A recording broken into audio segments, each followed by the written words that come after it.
Muchas gracias a todos y todas. A continuación, continuaremos con la conferencia sobre desafíos de la libertad de expresión en tiempos de democracia, con el disertante doctor Juan Vicente Sola. Presenta el doctor Ricardo de Felipe. Muchas gracias.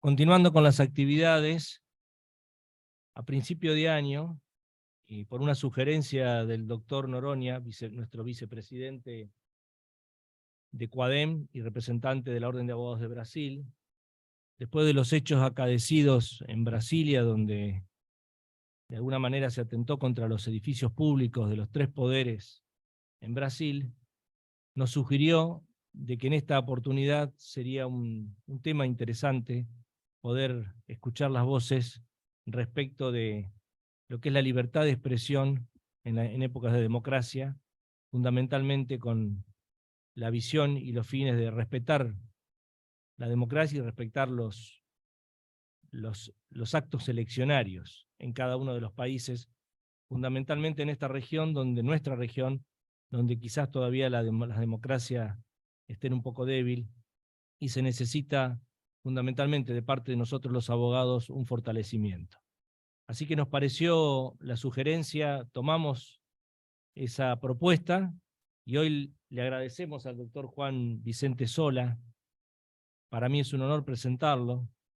El doctor Juan Vicente Sola es abogado, doctor en Derecho y Ciencias Sociales, es diplomado en Estudios Internacionales Avanzados en Ginebra, Suiza, doctor en Economía, académico de número de la Academia Nacional de Ciencias Morales y Políticas y director del Instituto de Derecho y Economía, académico correspondiente de la Real Academia de Ciencias Morales y Políticas de España, académico numerario de la Real Academia Europea de Doctores de Barcelona, director de la Maestría en Derecho y Economía y del Centro de Estudios en Derecho y Economía de la UBA, profesor titular regular de Derecho Constitucional de la Facultad de Derecho de la Universidad de Buenos Aires, profesor titular regular de Teoría y Derecho Constitucional, Facultad de Ciencias Sociales, también de la UBA, y autor, entre otros libros, de la intervención federal en las provincias, Las dos caras del Estado, presidente y primer ministro, el manejo de las relaciones exteriores, la Constitución y la política exterior, entre otras obras de gran prestigio del doctor Sola. Doctor, muchas gracias. Tiene uso de la palabra. Muchas gracias.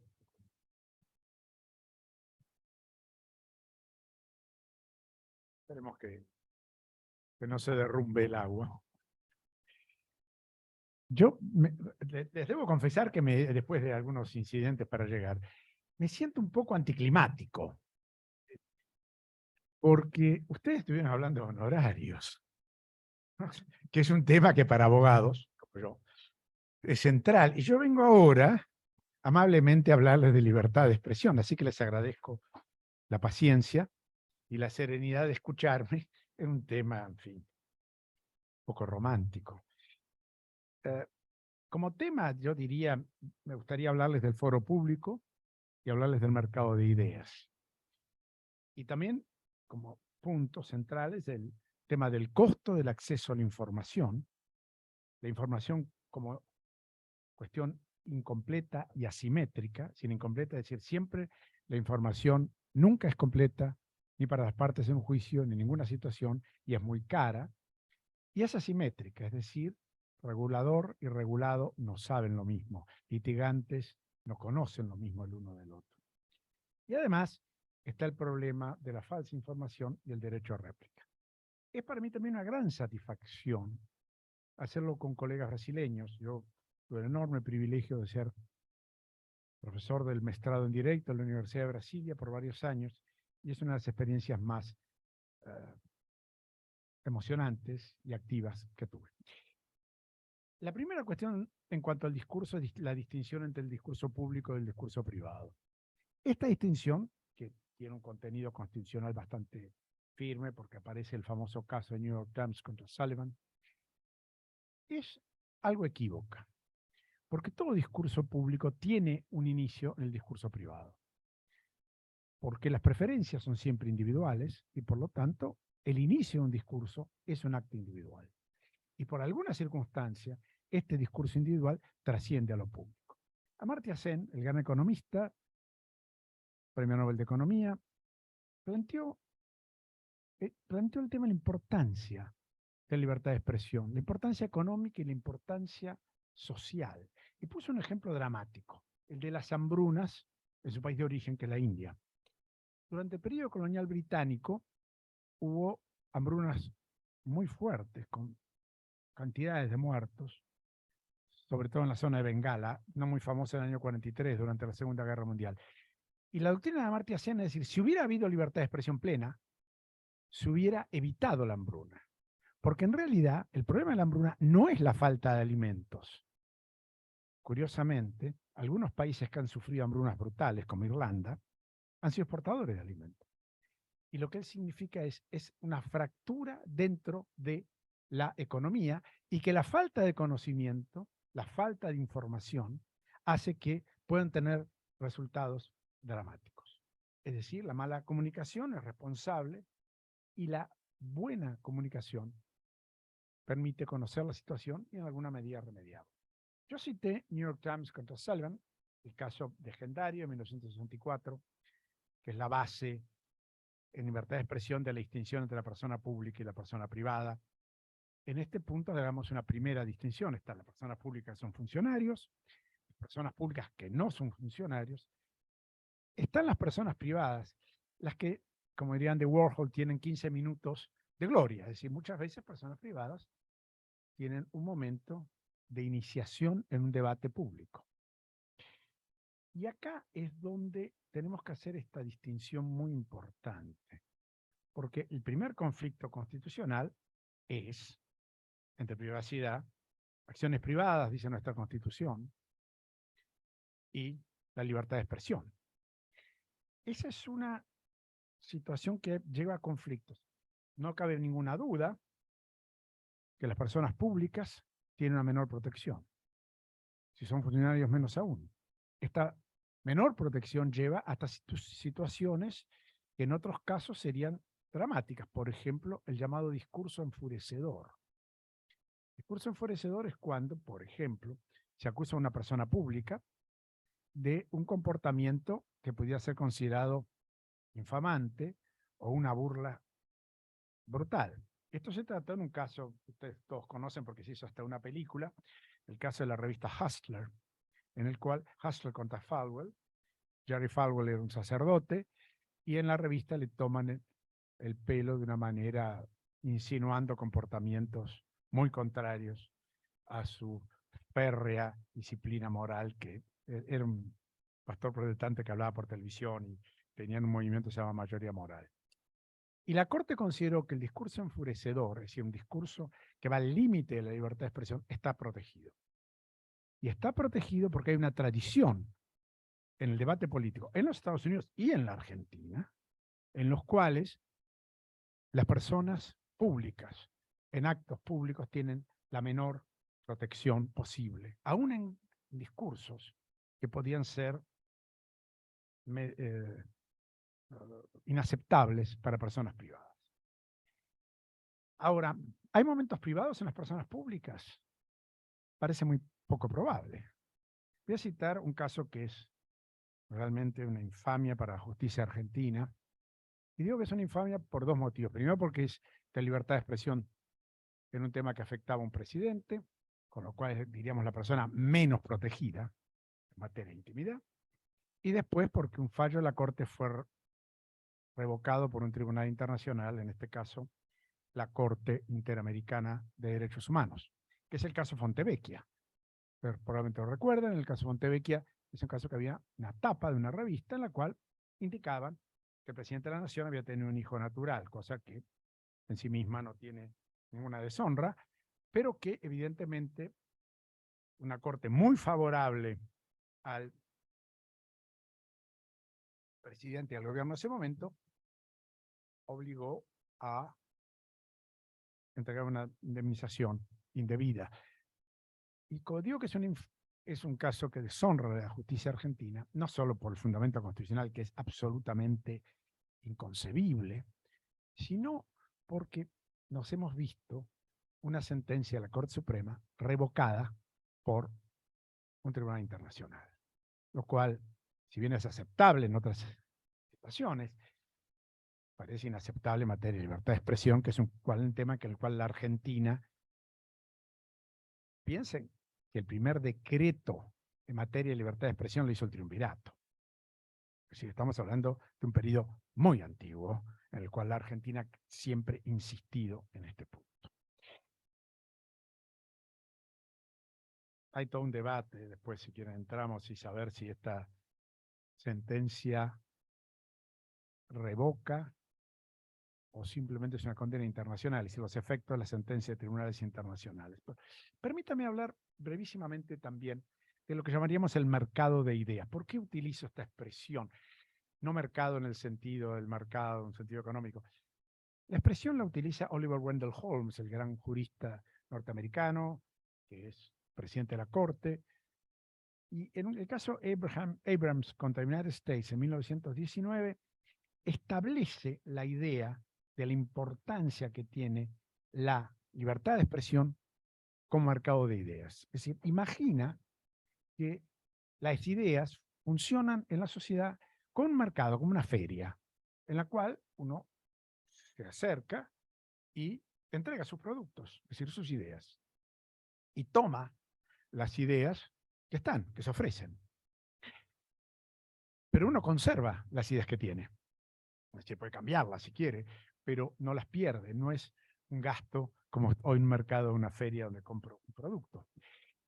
Esto tiene un sentido, quiere decir que el mercado de ideas es una externalidad positiva, porque aumenta la información válida para las partes, aumenta el debate y admite otro elemento más, que es lo que a veces se llama la voz y la salida. Esto ocurre en el debate económico, pero también en el debate político. La idea que, así como cuando voy a un mercado y un producto no me gusta, expreso claramente la mala calidad que recibo y que busco el que es mejor, y que eventualmente, si la situación es muy grave, puedo irme e ir a buscar otro lugar.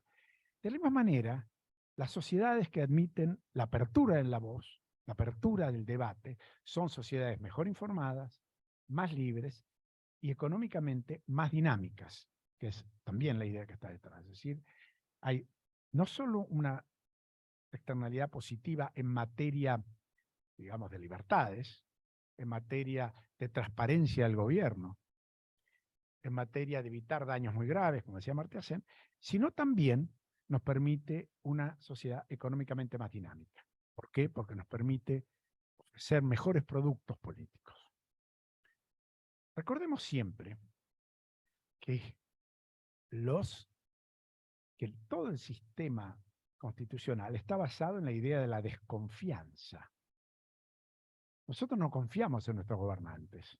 Nuestros constituyentes no confiaban en nuestros gobernantes. Para eso, ¿por qué? Porque nuestros gobernantes son monopolistas. Tienen el monopolio de la fuerza, tienen el monopolio del gasto público, pero además son elegidos como monopolistas. Es decir, yo no puedo votar a un presidente por partes. Yo no puedo decir votaría a este diputado, a este presidente, a este gobernador, a este intendente, a este presidente del Colegio de Abogados, porque me gusta su política de educación o me gusta su política de defensa, pero no la política internacional. Eso no se puede hacer. Tengo que votarlo íntegramente. En el mercado esto es inaceptable. Yo puedo, es una forma monopólica, tratar de que para comprar algo tengo que comprar todos los productos. Es como si dijera, voy a comprar un cepillo de dientes y me venden dentífrico y además un enjuague. Esto es contrario. Quiere decir que me encuentro en una situación bastante compleja. Y por eso la solución de los constituyentes de Filadelfia y de los argentinos, muy tempranamente, porque ya estaba en el Estatuto de 1815, fue la división del poder. Si el gobernante es alguien en el que yo puedo no confiar. Lo prefiero a otros, pero esto hace la necesidad que pueda, tengo dos alternativas. Primero, controlarlo. La primera manera de controlarlo es con información, a través del debate. La otra es criticarlo. Y otro punto más, tengo la decisión judicial. Es decir, les vengo a dar una buena noticia, ustedes que somos colegas, el control judicial de constitucionalidad es democrático. Esto lo ha demostrado claramente, no solamente, pero claramente Jürgen Habermas, es decir, me permite, y sobre esto voy a ir un momento más adelante, pero me permite debatir la norma que me va a ser aplicada. Es decir, en el debate de una decisión constitucional, el precedente constitucional es una norma constitucional que se me van a aplicar, yo tengo la posibilidad de debatirla, es decir, voy a ser como un legislador, es decir, en la transformación kelseniana de la norma abstracta en la norma concreta, yo soy una parte.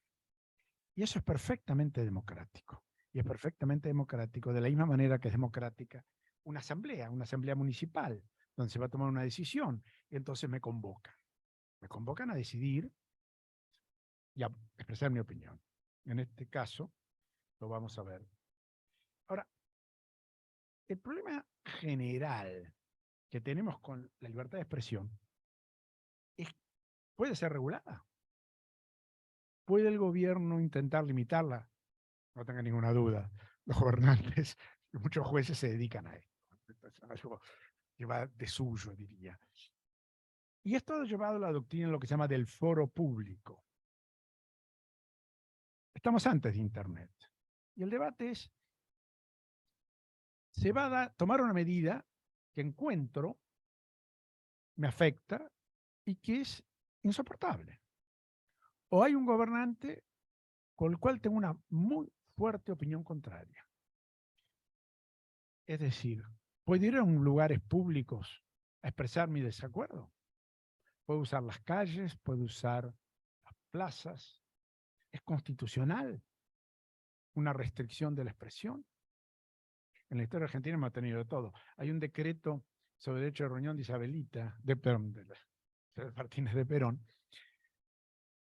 nunca fue derogado, en la cual había que pedirle al jefe de policía autorización antes del acto. Y si él lo negaba, uno tenía la apelación ante el ministro de Interior. Lo pueden ir vigilar. Por supuesto, esta ya no rige. Pero la idea del foro público es que en ciertas circunstancias se usan espacios públicos para debates que en gran medida pueden ser privados.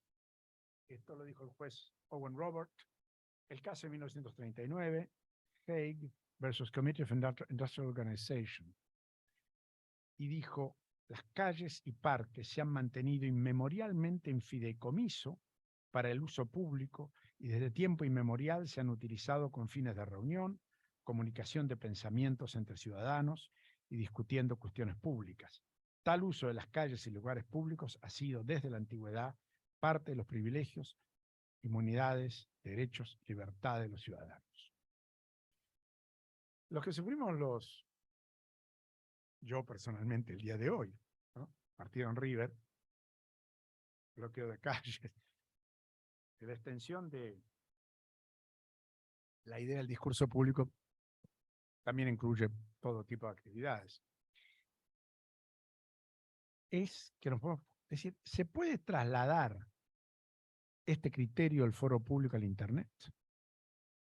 Porque la realidad es que ha habido un cambio sustancial en materia de información.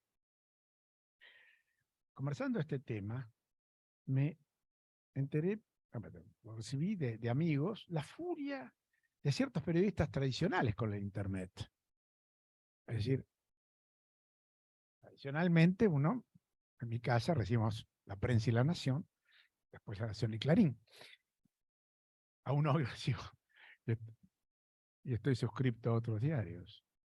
Pero, ¿cuál es la fuente de información que tienen las personas? Es muy amplia, es desconocida. Es decir, desconocida por su amplitud. Es decir, hay personas que tienen millones de seguidores. Es decir, confían en ese medio de comunicación. Con lo cual, hay una nueva visión del foro público que nos da miedo. ¿Por qué nos da miedo? Porque cuando la teníamos controlada, Pongo un ejemplo bastante común. Una vez la revista Atlántida sacó una foto del peor gusto posible al doctor Ricardo Balbín, moribundo, en su cama de terapia intensiva. Algunos recordarán la foto. El caso Ponseti de Balbín contra Revista Atlántida, o Editorial Atlántida, estableció el derecho de intimidad y una indemnización. Ahora, si bien las fotos del doctor Balbín están en la biblioteca, es decir, no se han destruido, no nos preocupaba demasiado, porque este dato era realmente limitado. No tenía que ir a comprar la revista, vos la podías ver en un kiosco. Sin embargo, la explosión de Internet nos hace reflexionar. Es decir, estamos frente a esta aldea global de comunicación. Y la realidad es que, a pesar que nos puede resultar incómodo, la doctrina del foro público es una protección adecuada y razonable en los buscadores de Internet, frente a una decisión judicial que les impone el bloqueo de denominados vínculos de Internet, en lo que se llama el derecho al olvido. ¿Por qué menciono el derecho al olvido? Idea un poco extraña. Porque ocurre un fenómeno inusual. La Comisión Europea, un órgano de la Unión Europea, estableció unas reglas en materia de derecho al olvido.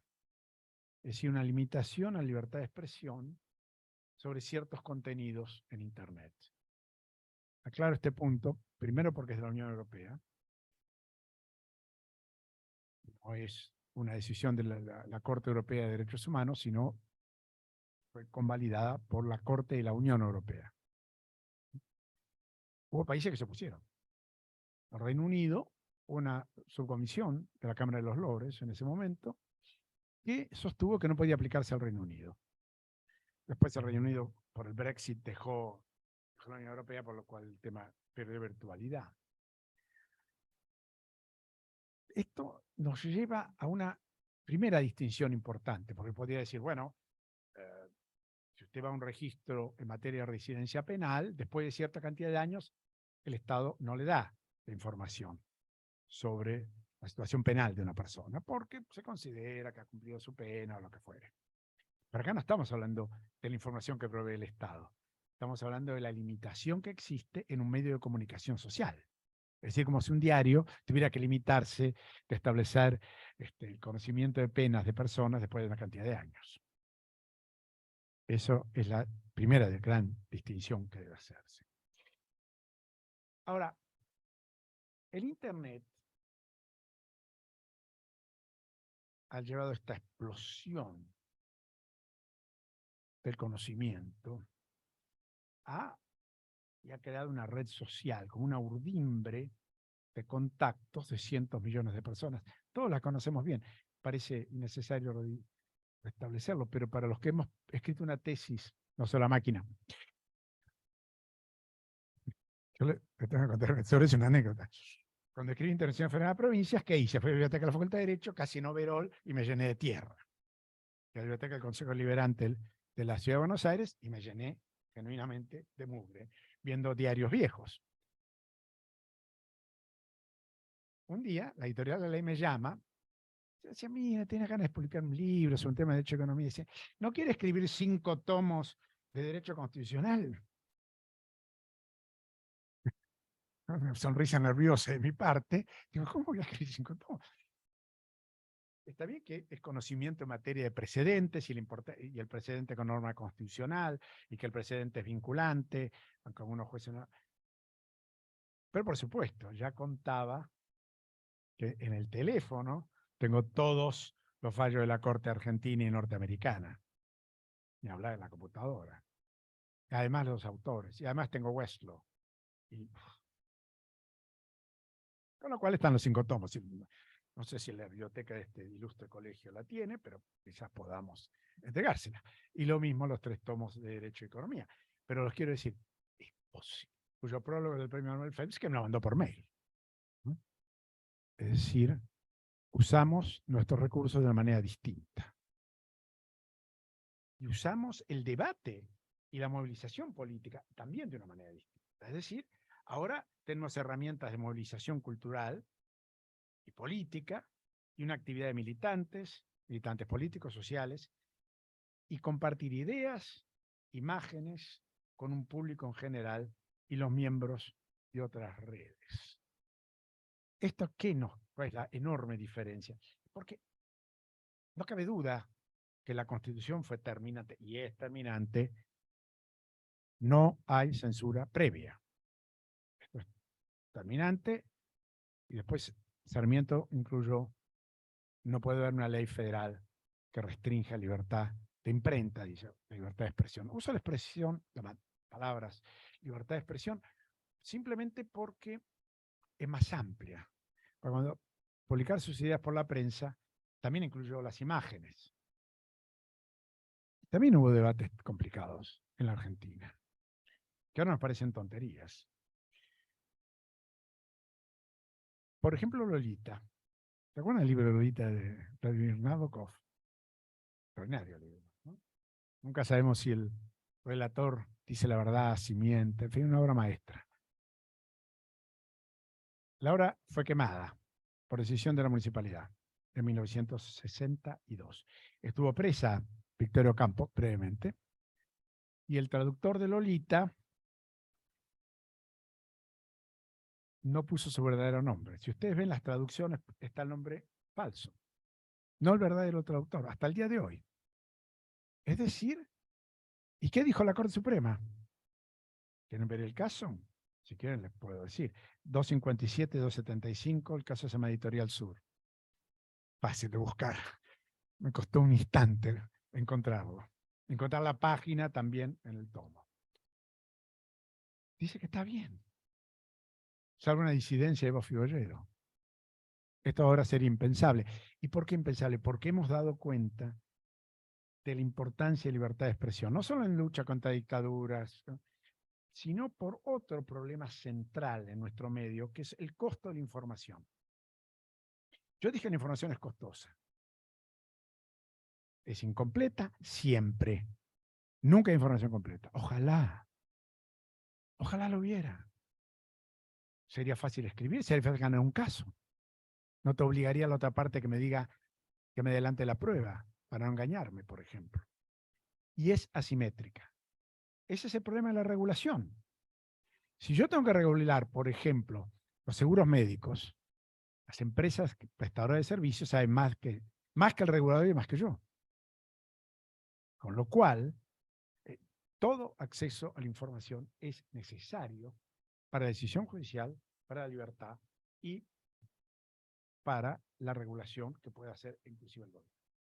Este es un punto particularmente importante. Ustedes me dirán, pero ¿qué pasa si me acusan de algo falso? Hago un debate. ¿Soy una persona pública? ¿Soy una persona privada? ¿Soy una persona privada en momentos privados? ¿En una conversación privada? ¿O soy una persona pública? Y en general, desde Clinton para acá, y antes también, y mucho antes también. ¿No sabemos acaso que Sarmiento estaba de novio con la hija de Vélez Sarsfield en secreto? ¿No? Y sin embargo se sabía entonces, y a nadie se le ocurrió a Sarmiento, no hubiera pasado ni remotamente por la cabeza llevar a alguien a tribunales por difundir esa información. Las personas públicas tienen esa restricción, y las personas privadas, y este es un problema. Es un problema porque muchas veces las personas privadas tienen momentos públicos. Y la participación en un debate público me hace un actor público, aunque sea por ese periodo. Y todos tenemos que saber quién es esa persona. También que ha cuidado su privacidad. Podemos confiar en él o en ella, en lo que dice. La respuesta teórica constitucional, pero también de la Corte, es el derecho a réplica. Recuerdo el caso de mi amigo Miguel Edmejian. Un día nos encontramos en una sala de profesores y dijo que iba a defender a la Virgen en un programa de televisión. que iba a ir a la justicia para que se lo ganan. Todos los profesores de Derecho Constitucional presentes le dijimos, estás equivocado, lo vas a perder hasta la maceta, olvídate, estás loco. Por supuesto lo ganó, ¿no? El Meján Kotasofovich recuerda el caso. Y fue y habló y defendió a la Virgen. Me parece un caso frente a una declaración que había hecho un escritor bastante conocido. Ahora, más allá de las características del caso, la importancia es el debate. Es decir, frente a una falsedad, no la prohibición de la expresión, sino la respuesta que puede ser correcta, o no tan correcta, o parcial. Esto es un punto fascinante porque no quiere decir que me ataquen todos los que me digan es falso. El éxito de la calumnia es que tiene bases reales. Es una tragedia, ¿no? Pero es verdad. Entonces, este es un punto central para entender y no imaginar la prohibición de un discurso, sino fundamentalmente mostrar su falsedad. Eventualmente, por supuesto, siempre habrá daños y perjuicios. Yo sé que muchos de ustedes son civilistas y les debe encantar. Ahora, dije que el derecho era dialógico. Mejor dicho, cité a Habermas.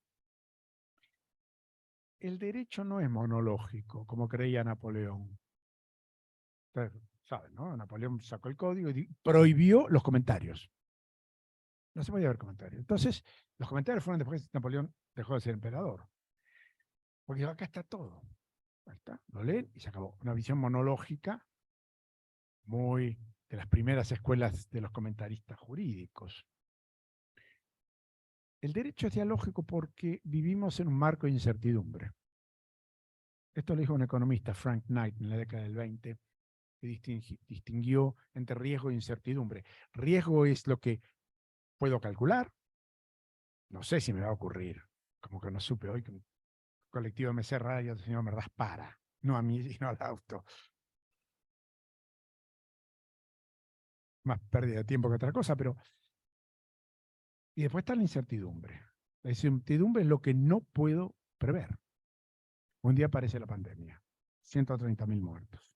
Un día, un asesino que cree que se equivoca, un chofer que se confunde, van por otro lado, el auto se rompe y mata a los herederos del Imperio Austrohúngaro y empieza la Primera Guerra Mundial, fin de la Belle Époque, ¿no? El acontecimiento probablemente más importante del siglo XX.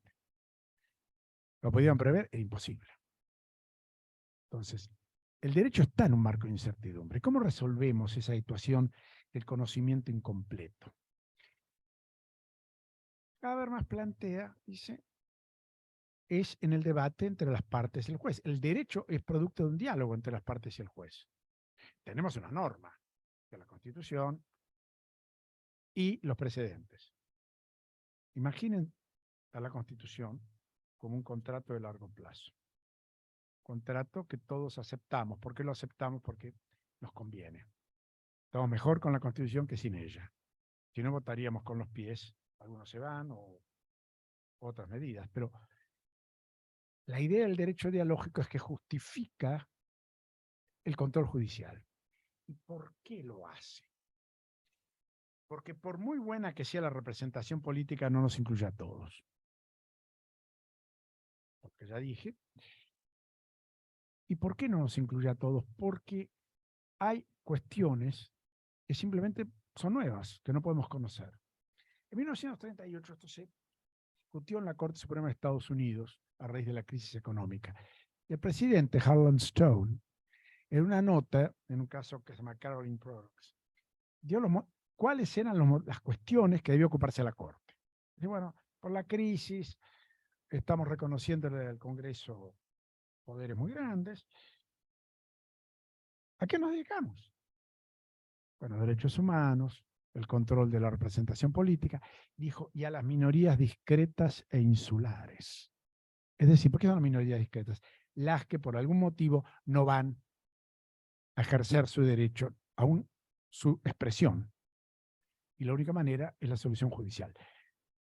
Minorías discretas, hay ejemplos históricos, los homosexuales.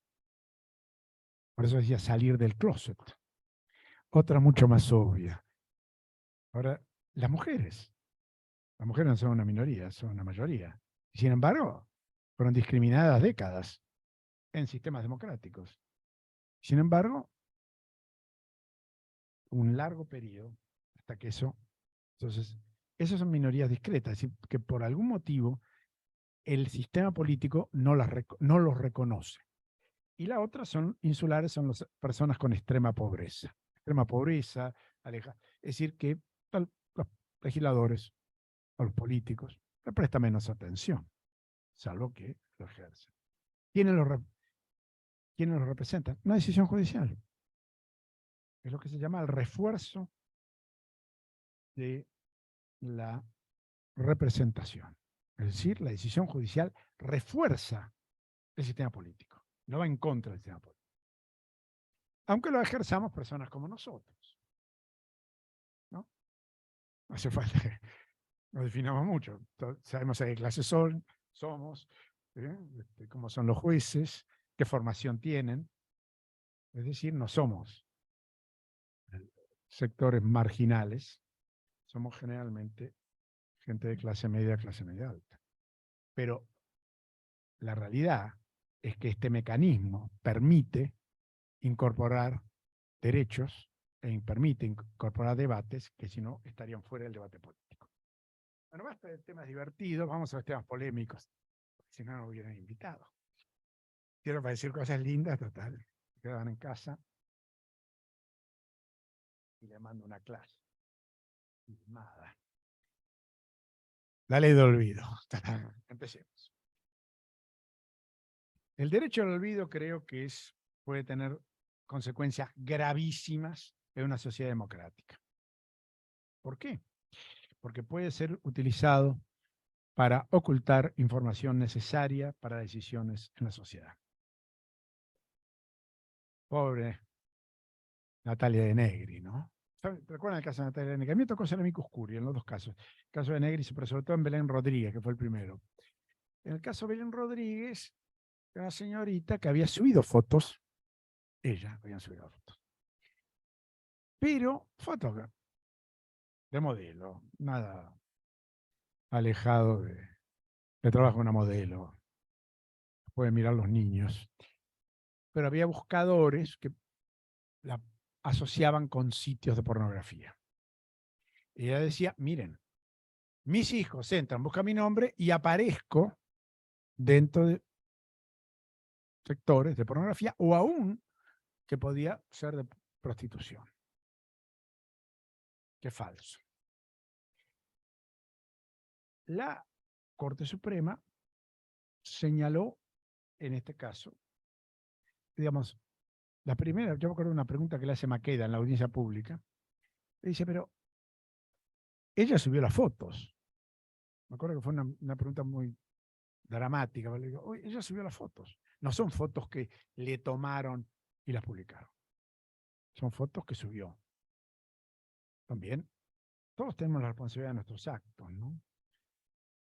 Cito el precedente, digo, el derecho al acceso a la información resulta fundamental en toda sociedad democrática y tiene una doble vertiente, como derecho individual de toda persona para buscar información y como obligación positiva del Estado para garantizar que se pueda acceder a la información solicitada.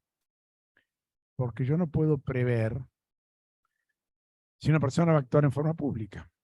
Evidentemente, la decisión de subir las fotos es ya asumir una posición pública, si no, la subiría. El caso de derecho al olvido concretamente es el caso de Natalia de Negri. ¿Ustedes recuerdan? No sé, el caso, recuerdan a ella probablemente, digamos, ¿no? Caso bastante desagradable, pero un caso de juzgado federal en Dolores, un fraude. Se persiguió a alguna gente que era inocente. Por supuesto, tráfico de drogas, personalidades muy conocidas. Y esta persona aprovechó esos 5 o 15 minutos de fama, tontamente, y apareció en todo programa de televisión que podía.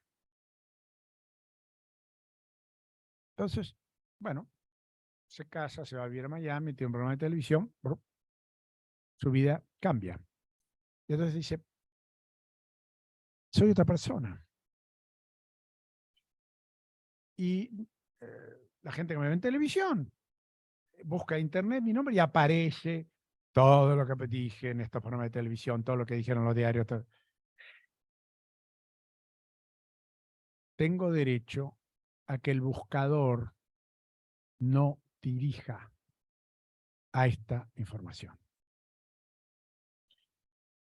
Ahora, esto tiene una seria complicación. Primero, la información es cierta. Estamos hablando de información falsa, ¿no? Estamos hablando de cierta. No es una información puesta por una situación, como llamaríamos de doxing, ¿no? Como amenaza, sino simplemente. Ahora usted me dirá, ¿pero qué utilidad tiene? No lo sé. Todo discurso en sí es útil. No tiene que tener utilidad en cada caso, porque si tuviera utilidad en cada caso, podría ser censura previa. ¿Para qué quiere usted saber lo que hizo? No sé. Quiero saber si puedo confiar en esta persona.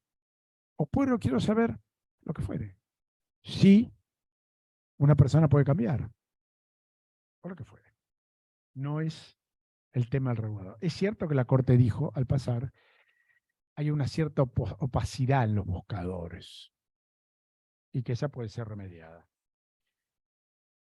Ahora, como dije, la censura de Internet tiene dos tipos de orígenes, por eso es tan peligrosa.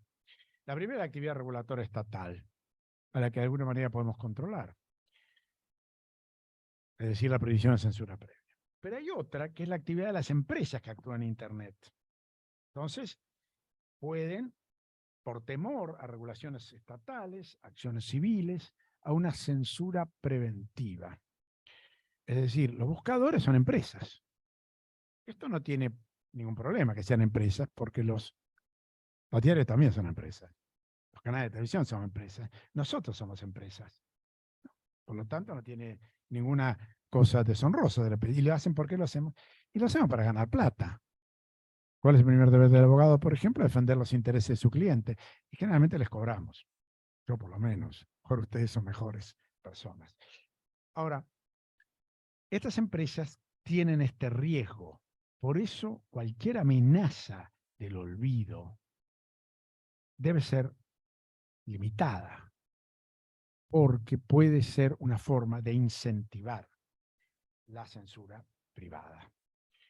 Es decir, hay un tema, y esto fue discutido, yo hablé de mercado de ideas, que es uno de los puntos centrales. ¿Andamos bien? No, querido, pero es voluntario. No solo lo que mencioné de Oliver Wendell Holmes, en un caso de la CBS, es decir, antes de Internet, en Estados Unidos, en el 73, dijo, refiriéndose a los intermediarios, el riesgo de intermediario, el tener una situación cuasi monopólica, los canales de televisión la tenían, ahora no, pero dijo, puede actuar como un censor privado, pero ello no impone necesariamente una regulación. Es decir, CBS, en este caso, en un caso con el Comité Nacional del Partido Demócrata, puede actuar con censura, pero no impone una regulación, porque esto significaría reemplazar la decisión privada por una decisión gubernamental. Y la tradición constitucional es que no puede haber censura gubernamental de ideas o de imágenes. Es decir, la respuesta es permitir que los medios alternativos de información y los intermediarios de Internet permiten a los usuarios finales identificar y obtener el acceso a un buen contenido. Porque de lo contrario, estaríamos en una situación bastante compleja. El buscador no es quien origina el discurso, sino facilita el acceso. ¿Qué pasa si lo limito? Imaginemos una biblioteca sin fichas. ¿Conocen algunas? Por supuesto. ¿Ficheros antiguos? de la Facultad de Derecho era un caos total. Entonces, ¿qué hacíamos? Y había que preguntarle a algún bibliotecario, ¿no? En la hemeroteca ni hablar. ¿Sabes? En la biblioteca antigua de la Corte, no sé si todavía está igual, en el último piso, uno le preguntaba al bibliotecario más o menos sabía lo que buscábamos. De hecho, había censura en la ficha, ¿sabían? ¿No? Si supongamos que estoy escribiendo una tesis para competir con ustedes, arranco la ficha, me la meto al bolsillo y a ver si la encuentran después, ¿no? Estas cosas han ocurrido. Yo conozco casos de tesis que se han anulado por este tipo de comportamiento, pero de todas maneras. Es decir, el buscador es el que nos permite acceder al usuario. Ahora, nos permite acceder a lo que está subido al Internet. Y este es uno de los puntos, porque nos lleva nuevamente al tema de la tensión entre la imagen pública y la libertad de expresión. Yo, para decirlo en forma más terminante, sin duda limitar los buscadores es romper las fichas. Es lamentable decirlo, pero creo que pretendía Belán Rodríguez, ¿no? No, señor. Usted se vio, es cierto, a buscar limitaciones, pero en el fondo, usted ahora está en Belén Negri también, estaba en la audiencia, ¿no? Esa modelo tan, parecía una persona impecable, por supuesto, con sus abogados, muy limitada, muy madre de familia, lo cual le parece muy bien. Pero la foto la subió con otra perspectiva. Porque tenemos un problema con el derecho al olvido. Fantástico. Se llama Belén de Negri. Como me dijo un periodista, uno que es el periodista ahora más conocido, no voy a decir su nombre, tampoco voy a decir, porque es muy fácil adivinar quién es. Me dice, bueno, un derecho a la magnanimidad. Digo, el problema que tenés con un fallo en la Corte es que en una decisión de primera instancia uno puede tener magnanimidad, concederla en algún caso. Un precedente en la Corte no es un caso que resuelva el conflicto entre las partes, es un caso que determina el derecho para casos futuros. Por lo tanto, es como un legislador y tiene que razonar ex ante, no solo ex post. Ex post es lo que ocurre después de los hechos. Y si hay derecho al olvido, después aparece algún político que quiere ocultar, en fin, momentos o información, ¿no? ¿Qué es lo que va a ocurrir? ¿Quiénes tienen la plata? ¿Quiénes van a tener los abogados buenos? ¿No? Digamos, tampoco en esto. Es decir, el ejercicio de la libertad de expresión supone, con mucha inteligencia nuestros constituyentes, es la provisión absoluta de censura previa. Yo sé que ha habido censura previa, hay libros que no se dejaron publicar, hay revistas, cité uno que se quemó, hay revistas que se quemaron. La historia argentina no es la más entretenida en este punto. Voy a hacer un paréntesis rápido sobre la inteligencia artificial, porque es el paso siguiente. Mira, yo soy optimista. Los abogados tenemos que ser pesimistas o optimistas, eso no lo sé, pero yo la verdad que me he dedicado parte de mi vida a leer visiones premonitorias de lo que va a pasar. Todas fracasaron. ¿Se acuerdan de Malthus? Que decía que se iba a acabar Bueno, China tiene un problema de Malthus al revés, está cayendo rápidamente su población. Ha sido superada por la India. Es decir, Malthus se equivocó. Listo. Pueden ver películas de los años 30 que hablan del futuro. Películas que creían que Nueva York iba a ser una cárcel. Todo eso. No lo digo por ciencia ficción solamente, sino porque eran predicciones equivocadas. Y ahí termina en esto el tema. La inteligencia artificial va a ser una gran ayuda, como fue Internet. ¿Cuánto más fácil es escribir un libro ahora que hace 30 años? ¿Cuánto más fácil será dentro de 10 que ahora? Escribir un libro, investigar, conocer, esa extraordinaria ayuda. Pueden repasar a las personas. Este debate ya ocurrió. No tiene por qué acordarse de estas cosas viejas. Porque el hábito de leer fallos viejos de la corte hace que uno lea libros viejos. Entre ellos la teoría del cálculo socialista en los años 20. Decía que si tuviéramos un fenómeno, un modelo suficientemente complejo, no necesitábamos precios en el mercado, podíamos tener un modelo que representara todo el mercado. Maurice Dobb, el gran economista marxista de los años 20, lo dijo. Hayek le contestó, no solo Hayek, pero Hayek dice, hay un conocimiento que no se puede enseñar, que no se puede prever, conocimiento complejo, que es el conocimiento disperso. Conocimiento disperso que no se puede transmitir. Ese conocimiento, por ejemplo, del empresario. En esto, como decía Wittgenstein, una vez que les conté qué hizo el empresario, lo hacemos cualquiera, ¿no? Wittgenstein decía, las palabras son muy difíciles muchas veces de comprender, pero una vez que uno conoce la definición, un niño la sabe usar. Es decir, yo puedo decir, Henry Ford utilizó la producción en serie para los autos, bajó los precios y llenó el país con 11 millones de Ford. ¡Qué pavada! Antes de Henry Ford no se le había ocurrido a nadie, era una pavada.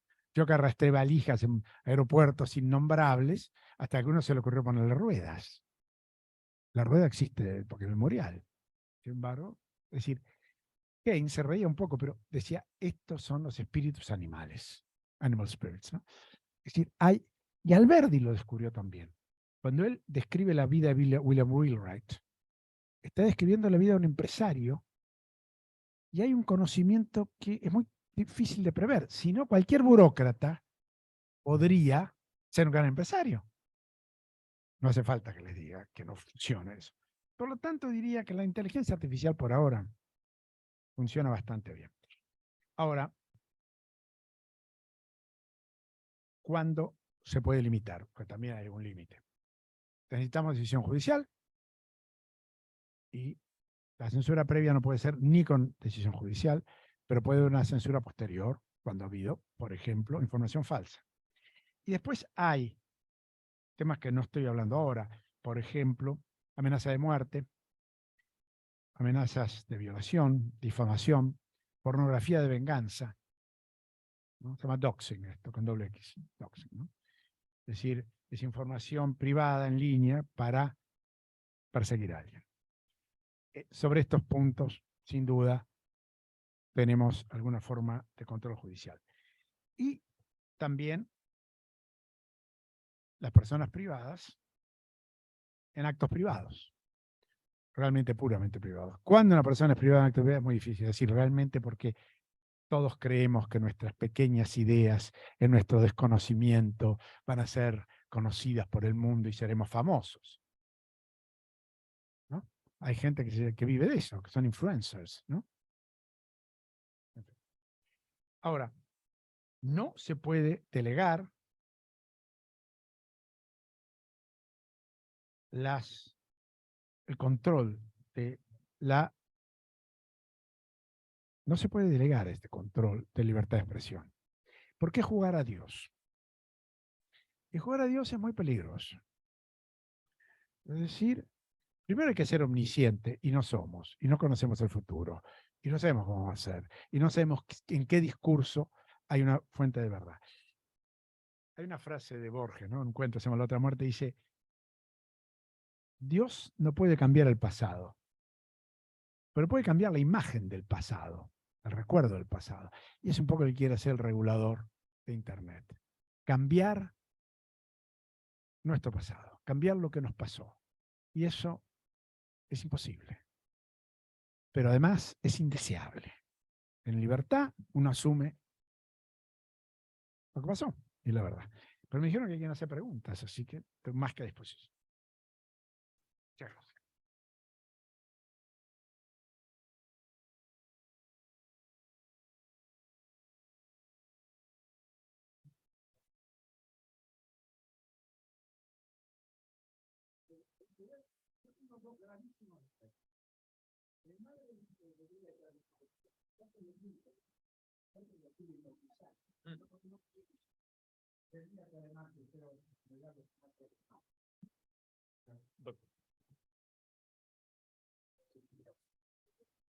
Acá.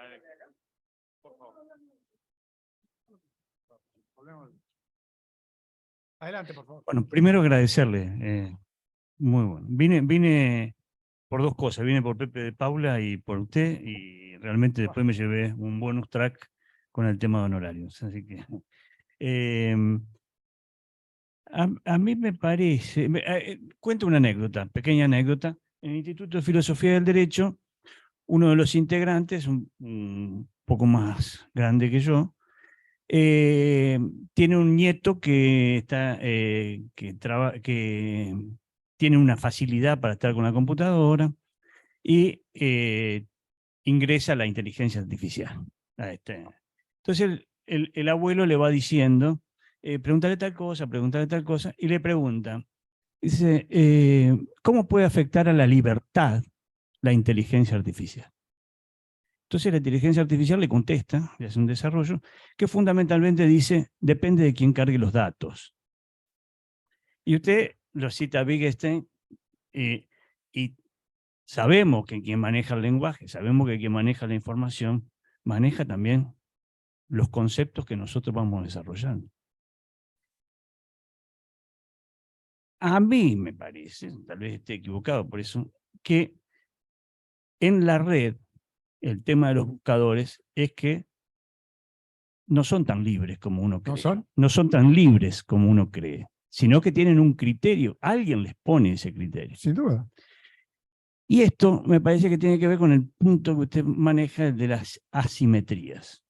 Y allí, desde una visión distinta a la censura, la pregunta es si el Estado tiene que actuar para evitar que existan las asimetrías. Por ejemplo, en un Estado o en una sociedad que es religiosa, si tiene que garantizarle la posibilidad a la gente que no es religiosa. O si hay capitalismo, al comunismo, aborto, antiaborto. Sí, el Estado allí debe intervenir para que los buscadores, inclusive la formación de los conceptos de inteligencia artificial, tengan una amplitud. Yo le contesto, la pregunta es más sencilla en algunas cosas de lo que parece. Y se la agradezco porque es muy inteligente. Primer punto, los abogados sabemos de memoria esto. Justamente una de las características de por qué ha sobrevivido el proceso dialógico, acusatorio en materia penal, es que cada uno defiende los intereses de una parte. Ese debate entre la información que provee cada parte es la que nos permite llegar a una solución, digamos, correcta, digamos.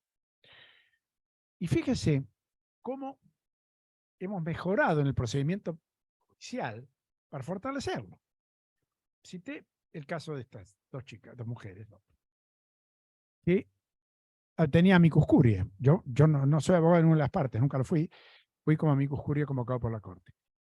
Y al hacerlo, ¿qué hizo el tribunal? Aumentó la información, aumentó las opiniones, aumentó los datos de personas que supuestamente conocían el tema. Lo mismo con las acciones de clase, en casos que no llegarían a la justicia porque tienen muy poco monto, pero al tomarlas, procesos colectivos. Digo. Es decir, la realidad que la acción pública solo puede ir a aumentar la información, no a limitarla. Y le doy un ejemplo concreto que se planteó en Estados Unidos con la regulación. En Estados Unidos hay una gran inversión de las personas, ¿no?, en fondos, en la bolsa, ¿no? Los norteamericanos, más que poner el dinero de interés, compran acciones. Es la gran manera habitual de inversión. Hay una gran opacidad en ese mercado. No porque el mercado esté manejado por unos y otros, sino porque hay empresas que no dicen la situación real a pesar del control para orientar correctamente a los inversores. Pueden engañar o intentarlo. Entonces sugirió, ¿por qué no hay información pública sobre formas de inversión? No para decirle, digamos, no para regular el mercado, ya esto está hecho, sino para aumentar el conocimiento, como en cualquier contrato. Por el contrato podemos hacer dos cosas. Podemos reemplazar la voluntad de las partes, cosa muy argentina, el equilibrio, las prestaciones y demás. O podemos darle una buena información a cada parte y de esa manera cada uno sabe, de acuerdo a su preferencia, que firma. Estoy hablando en términos general, pero esa es un poco la respuesta. Me pareció que la respuesta de inteligencia artificial fue muy inteligente, quiero decir, ¿y de acuerdo a quién sube? Y sí, de acuerdo a quién es abogado. Yo asesoro a mis clientes y cumplo estrictamente defender los intereses de mi cliente como mi primera obligación. No voy a mentir, no voy a ir nada en contra de mis principios, más. Pero después de ahí, ¿no? Y usted hace lo mismo, y todos acá hacemos igual.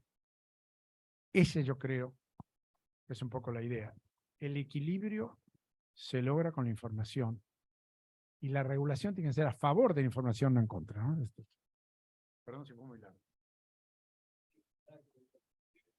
¿Qué tal, doctor? Buenas tardes. Le quería hacer una consulta, pero es más como un caso práctico, así que quizás interesa al público. Viene al estudio una chica, una adolescente, una adolescente ya es grande, pero que cuando fue chica, cuando fue una adolescente en realidad, tuvo varios intentos de suicidio, ¿no? ¿Tuvo? Intentos de suicidio, se quiso suicidar la chica. Pobrecita. Esto tomó matiz pública, es decir, que salió en las noticias, en los medios, y ella ya dejando ese paso atrás, es decir, una chica ya hoy por hoy más grande, quiere rehacer su vida.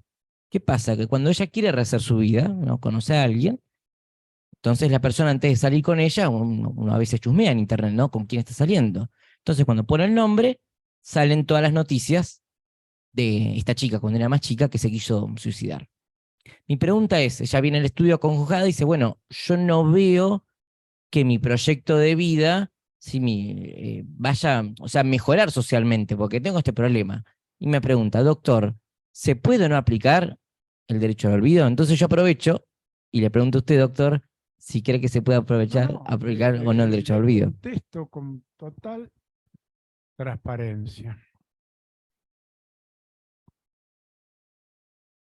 Yo lamento mucho el caso, pero hay el primer análisis, llamémosle constitucional. Se quiso suicidar, tomó estado público. ¿Por qué esa noticia es importante? Porque, y esta es la respuesta, es bastante obvio, si usted tiene hijos o nietos adolescentes, sabe que el riesgo del suicidio existe. Y si tiene alguna duda, tengo estos temas. ¿Y qué se rehace? Ahora usted me dice, bueno, pero él quiere hacer su vida, pobrecita, era menor de edad. Yo le di la norma constitucional, pero si usted intenta un caso ante la justicia y va contra el buscador, es probable que el buscador lo acepte. No sé si es una buena decisión del buscador. Es más, me parece que el buscador no debería tomar este tipo de decisiones. Pero usted me preguntó una pregunta concreta y yo le doy mi respuesta. De acuerdo a la práctica que conozco y a los abogados que conozco de buscadores. Es decir, porque puede haber casos marginales. Si a mí me toca como juez, o si me toca resolverlo como conjuez, soy conjuez de la Cámara de Contencioso Administrativo. Con eso me costó todas las enemistades, porque dije que los jueces debían pagar puestos, ¿no? Cuando me tocó todos los enemigos. Pero, más allá de eso, te puedo encontrar como abogado, que es un poco lo que me preguntó, inténtelo. A lo mejor hay una conciliación posible con los abogados de Google, creo que tendría que ser, no sé qué buscador toca. Como decisión judicial, yo tengo que decirle, el precedente dice lo que hablamos recién y que usted puede leer solo, quiero decir, ¿no?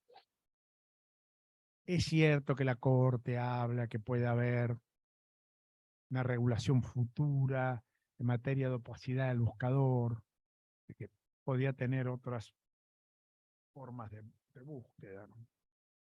Porque en el fondo, ¿qué son estas fórmulas matemáticas que todo el mundo cita ¿Qué es un algoritmo? Un algoritmo en fondo. En fondo es una fórmula matemática. Y yo salgo, digo, caramba, voy a ir al baño acá, entonces salgo de la vuelta y de la vuelta así, digamos, voy por acá. Puedo elegir una u otra. Pero como ya lo he hecho varias veces, el buscador sabe que yo generalmente no voy a buscar el fútbol, y a partir de hoy menos, ¿no? A pesar que el estadio de Banfield tiene el nombre de mi tío, mi familia era futbolera, como se imaginará, jamás. Pero en cambio puedo encontrar, me gusta la ópera, entonces si yo entro y pongo alguna cosa que suene de ópera, ¡brum!, aparece todo de ópera.